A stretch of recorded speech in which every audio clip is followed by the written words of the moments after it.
Say mo Kim, Paulo, natawa sa hirit ng Fanny. Huwag mo nang patagalin, please. I'm overheated,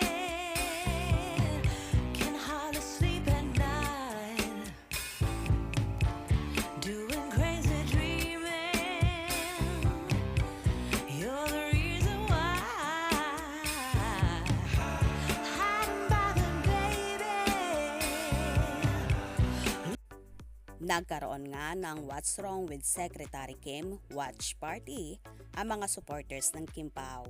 At syempre, present ang mga bida ng serye na sina Kim Chiu at Paolo Avellino.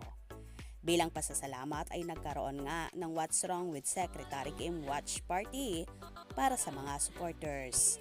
Super happy naman na mga dumalo at personal nilang nakita sina Kim at Paolo. Kaya naman hindi nila maitago ang pagkakilig at mainlove ng husto sa tambala na kanilang iniidolo. Hindi rin akalain ng Kim Pao na ganito kainit ang pagtangkilik sa kanilang tandem ni Paolo, kaya laking pasasalamat ng dalawa sa mga sumusuporta sa tandem nila. So gwapo naman si Paolo habang may ilang fanay na nagpapa-autograph sa kanya, kung saan may fan pa na sumigaw at sinabi kay Paolo, "Huwag mo nang patagalin pa, please." At dito nga ay natawa ang aktor na ang ibig sabihin siguro ng fanay ay ligawan na ang aktres at huwag na itong magpatumpik-tumpik pa. Lalo na't marami ang napapabalita ang gustong manligaw kay Chinita Princess. Kaya naman minamadali na siya ng fans.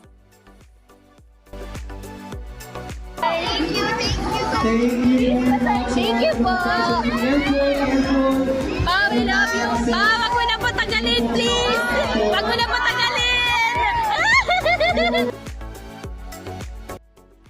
Hindi naman maitago ang sayang nararamdaman ng Kim Pao sa lahat ng dumalo at nagpasalamat ng husto sa mga lahat ng nandon at nakasuporta sa kanila. Anyway, ating suportahan ang tambalang magpapakilig ng husto at magpapa-inlove sa atin gabi-gabi. Kaya tumutok na at sabay-sabay nating panoorin sa March 18, 2024 ang What's Wrong with Secretary Kim sa View. Halos maglulundag naman sa saya ang mga supporters at kitang-kita nila ang sweetness ng Chiu Pao on and off cam. Kaya naman naniniwala sila na soon sa totoong pag-iibigan din mauuwi ang Kim Pao. Kita-kits, mga ka-Kim Pao natics, ngayong March 18 sa View. Kaya naman tumutok at huwag na huwag pahuhuli sa mga maiinit na kaganapan. Anong inyong magiging reaction sa bidyong ito?